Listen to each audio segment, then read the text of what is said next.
Welcome to the top 15 smartphones of 2019, as well as 5 phones you might be tempted to buy, but that you probably shouldn't. And that's what we're going to start with. So first things first, the Huawei P30. And don't get me wrong, this is a phone I really like, but it loses quite a few of the P30 Pro's headline features. And that doesn't make it a bad phone, but it does mean that, for not much more money, the Mate 20 Pro from last year is a better deal. It is just as powerful, but has a bigger battery, it charges faster, this thing's got a higher resolution screen, and more secure 3D face unlocking.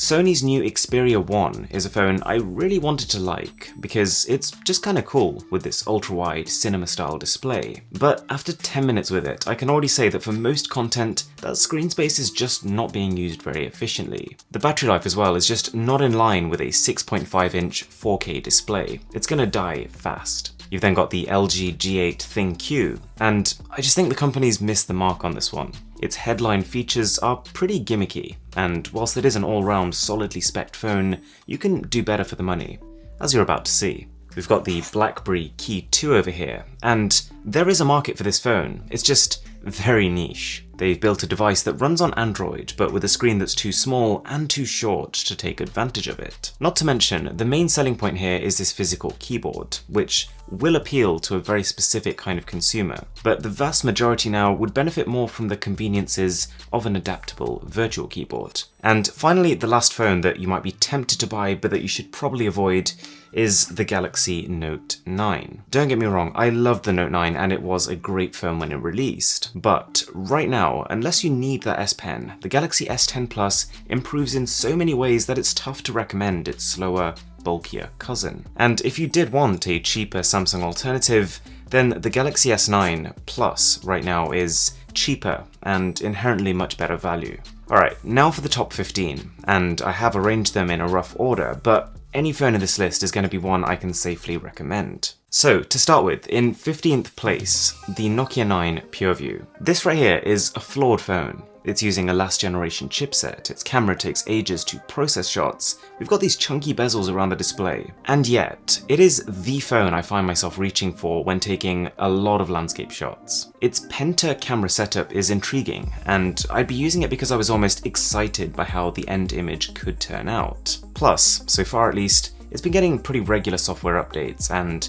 my experience has improved over time. Number 14 is the iPhone XR, which still, to date, has a very impressive camera, and it is a powerful phone for people who can't quite spring for the iPhone XS. But, as with every Apple product, even over half a year after its launch, you'll still be paying pretty much full price for it. It's just become hard to justify spending over $700 on a phone with a screen like this, when alternatives are better than ever. I was super impressed by the Honor View 20. It looks distinguished, it's got a powerful chip, it's got a 48 megapixel camera, and price-wise it comes in a fair bit below most flagships. The only real downside is that the company has opted for a time-of-flight camera on the back, which is not a bad thing, but they've used it instead of what I would say are the more useful telephoto or ultra-wide lenses. The iPhone XS is still an impressive phone, and has aged a little better than the XR because of its slimmer bezels and higher quality display. It's also just straight up one of the fastest phones out there. You can feel quite confident when you play a game on this that it's going to run flawlessly. We've then got the iPhone XS Max, and I would honestly say if you can cope with the larger dimensions here, this is the better buy. The larger screen is better for films and TV, and the phone also lasts 10 to 15% longer on a charge. That little bit extra makes a massive difference. Alright, number 10, and I don't think it's the prettiest phone, but there's also definitely room in the market for the Google Pixel 3 XL, for two main reasons. Number one is the cameras. On both the front and the back, you're getting some of the most powerful camera software ever, which lets you do things that a few years ago would have been considered black magic. The other is Google's software. Once you use it, it's tough to wean yourself off the slick animations and the simple aesthetic. Alright, it was a beast in 2018, and it's still a beast in 2019. This is the Pocophone F1. It's a budget phone with shockingly little compromise, although it's not quite as cutting edge as it was when it originally launched. OnePlus 6T is a blissfully slick experience for half the price of a top-end phone. The software is clean and bloat-free, and so your whole experience just feels light. I would say though, whilst you'll struggle to get it on the official website, if you can get hold of the older OnePlus 6 for less, that might be a better buy, because essentially same chip, same performance, but it's slimmer and lighter. The Huawei Mate 20 Pro, although it was released last year, is very much one of the company's current gen phones. All you need to do is to take one look at the phone spec sheet and you can see that it's still very much ahead of the curve, especially in terms of battery and charging speed. Also, the camera is a whole lot of fun to use here.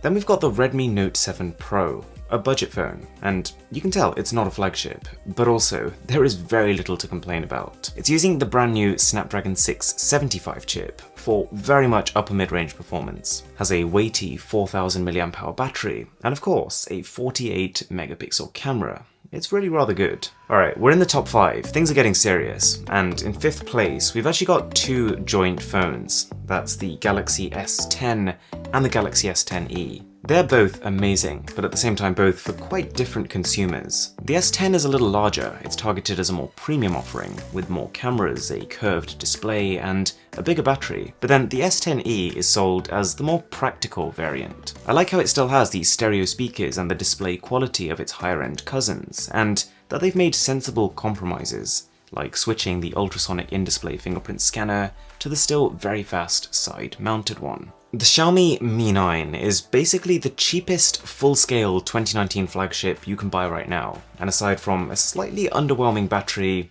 it blew me away. For just under $500, you're looking at a Snapdragon 855 chip and a really good triple camera system. Xiaomi also added in fast charging and some of the fastest wireless charging we've ever seen. In 3rd place, we've got the Huawei P30 Pro.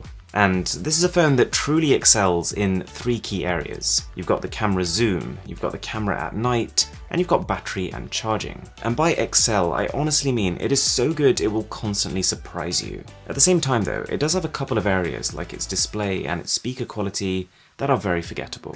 Galaxy S10 Plus, which takes a different approach. It's a slightly more well-rounded phone, and no, it doesn't have a camera that can practically see in the dark, or one that you can use to remotely keep up with what your neighbours are up to, but it shoots consistently good photos in all lighting conditions. It's got a really good battery life, it's got natural-sounding dual speakers, and one of the best quality displays you've ever seen. That leaves us with number 1, and in my opinion this is a thoroughly underrated device, and it's the one that my SIM card is in right now. This is the Galaxy S10 5G. I think a big part of the problem is that the company literally named it as if it was just the S10 with a 5G modem stuck on. But a better way to describe it would honestly be the S10 Ultimate. It's got an even larger battery, larger, brighter display, and its quad camera setup can do a fair bit more. Depending on where you live, you probably won't be able to take advantage of that 5G functionality, but I'd argue that those other improvements alone are enough to justify the extra $200 it costs. Worth bearing in mind is that there should be a few other exciting phones coming up in May. You've got potentially 3 smartphones from OnePlus, you've got some exciting things from Honor, as well as Google's budget-friendly Pixel 3a devices. There's also the foldable phones from Samsung and Huawei. But as exciting as they are, they're a bit of a risky buy right now, being literally the first devices in a completely new category. They are not only more likely to go wrong, as we've kind of seen, but also it's going to take time for developers to be able to fully take advantage of this fold, to be able to do more than just your normal size phone can. Alright guys, if you enjoyed the video, it'd be massively appreciated if you could subscribe to the channel. My name is Aaron, this is Mr. Who's the Boss, and I'll catch you in the next one.